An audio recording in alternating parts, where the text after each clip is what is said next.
প্রকৃতি এমন একটি স্থান যেখানে গেলে প্রকৃতির মানুষের সুন্দর দেহ, পরিবেশ, মন, প্রাণ নিদারুণ সবই শীতল পরিবেশ। হয় এবং অনেকটাই অন্যান্য জায়গার বৃষ্টির চেয়ে পর ভালো প্রকৃতি লাগে। সুন্দর হয়ে ওঠে। আসুন আমরা প্রকৃতিপ্রেমী হই, প্রকৃতিটাকে অনেক সুন্দর প্রকৃতিকে লাগে। ভালোবাসি।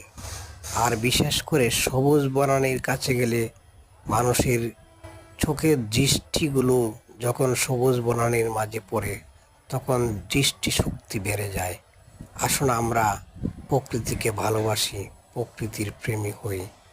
মানুষ মানুষ মানুষ মানুষ হচ্ছে প্রকৃতি আবরণে প্রকৃতিতে সৃষ্ট এক এক একটি পৃথিবীর শ্রেষ্ঠ প্রাণী। আমরা সবাই সবাইকে ভালোবাসি, সবাই একসাথে মিলেমিশে থাকি। আসুন সবে প্রকৃতিপ্রেমী হই।